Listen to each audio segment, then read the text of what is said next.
اعوذ باللہ من الشیطان الرجیم بسم اللہ الرحمن الرحیم السلام علیکم رحمۃ اللہ وبرکاتہ۔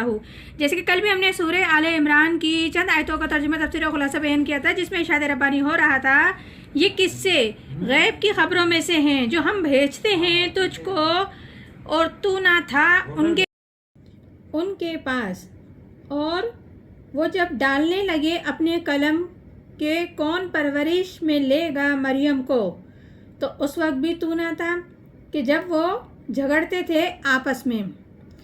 آگے ارشاد ربانی ہے وَإِذْ قَالَتِ الْمَلَائِكَةُ يَا مَرْيَمُ إِنَّ اللَّهَ يُبَشِّرُكَ بِكَلِمَاتٍ مِّنْهُ، جب کہا فرشتوں نے اے مریم بے شک تجھ کو اللہ بشارت دیتا ہے ایک کلمے کی۔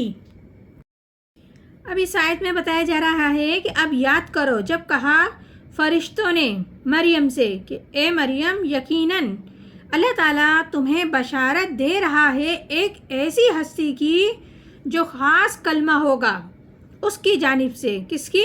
رب العزت کی جانب سے، یعنی کہ ایک بچہ پیدا ہونے کی بشارت ہے جو بغیر باپ کے پیدا ہونے کے سبب کلمۃ اللہ کہلائے گا۔ منہ اسمہ المسیح عیسیٰ عیسیٰ ابن مریم وجیہا فی الدنیا والآخرت من المقربین، جس کا نام مسیحا عیسیٰ بن مریم ہے، مرتبہ بلند ہے دنیا میں اور آخرت میں، اور اللہ کے مقربین میں سے ہے۔ اس آیت میں بتایا جا رہا ہے کہ اس کا نام، کہ فرشتے حضرت مریم علیہ السلام کو بتا رہے ہیں اس بچے کا نام المسیح عیسیٰ بن مریم، یعنی مریم کا بیٹا اس کا نام ہوگا، باعزت والا ہوگا، مرتبہ والا ہوگا دنیا میں بھی اور آخرت میں بھی، اور اللہ کے بہت مقربین بارگاہ میں سے ہوگا۔ آگے ارشاد ربانی ہے وَيُكَلِّمُ النَّاسَ فِي الْمَهْدِ وَكَهْلًا وَمِنَ الصَّالِحِينَ، اور وہ باتیں کرے گا لوگوں سے ماں کی گود میں اور ادھیڑ عمر میں اور شائستہ لوگوں میں سے ہے۔ اس آیت میں بتایا جا رہا ہے کہ اور وہ لوگوں سے گفتگو کرے گا گود میں بھی، یعنی کہ پیدا ہونے کے بعد جھولے میں ہی سے لوگوں سے بات کرے گا، اور پوری عمر کا ہو کر بھی لوگوں سے بات کرے گا۔ نبوت 40 برس کے بعد آتی ہے، اور حضرت عیسیٰ علیہ السلام کو آسمان پر اٹھا لیا گیا تھا جب ان کی عمر 33 برس کی تھی، یعنی کہ عمر کی تھی۔ گویا کہ اس آیت کا تقاضا ابھی پورا نہیں ہوا ہے، تو اس سے اندازہ کر لیں کہ یہ کہنے کی ضرورت کیا تھی۔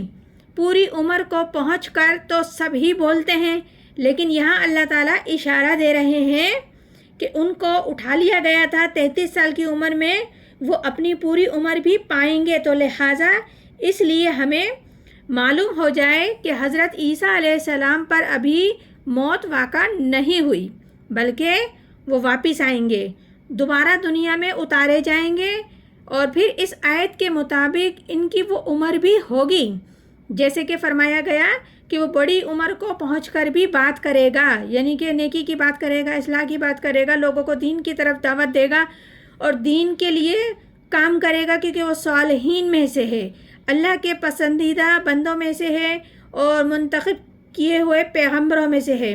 لیکن ان کی عمر جب ان کو اٹھایا گیا تو 33 برس تھی، تو لہٰذا وہ جب دوبارہ دنیا میں آئیں گے اللہ کے حکم سے، جب وہ اتارے جائیں گے تو پھر ان کی شادی بھی ہوگی، وہ شادی بھی کریں گے، ان کی اولاد بھی ہوگی، اور ان کے ذریعے سے اللہ تعالیٰ یہ نظام خلافت کی قوت کو پوری دنیا میں نافذ کرے گا، اور وہ یقیناً ہمارے نیکوکار بندوں میں سے ہوگا۔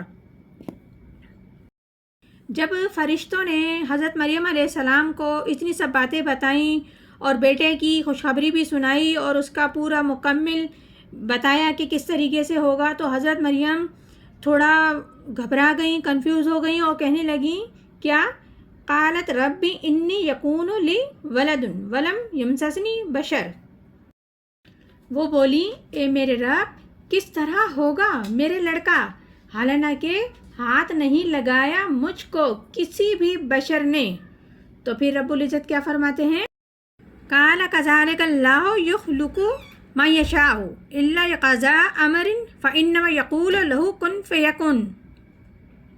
پھر فرشتوں نے فرمایا اللہ کے حکم سے کہ اسی طریقے سے اللہ پیدا کرتا ہے جو چاہے، اور جب ارادہ کرتا ہے کسی کام کا تو یہی کہتا ہے ہو جا اور وہ ہو جاتی ہے۔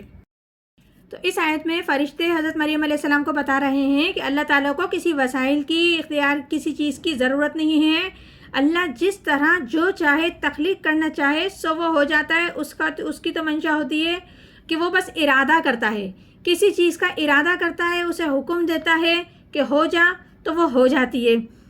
ہر چیز اللہ کے اختیار میں ہے، اللہ کی قدرت میں ہے۔ اللہ جس طریقے سے جیسا چاہے، جس طرح چاہے، جس اینگل سے چاہے کچھ بھی تخلیق کر سکتا ہے، کچھ بھی بنا سکتا ہے۔ اللہ ہر چیز پہ قادر ہے۔ تو یہی چیز فرشتوں نے حضرت مریم علیہ السلام کو سمجھائی۔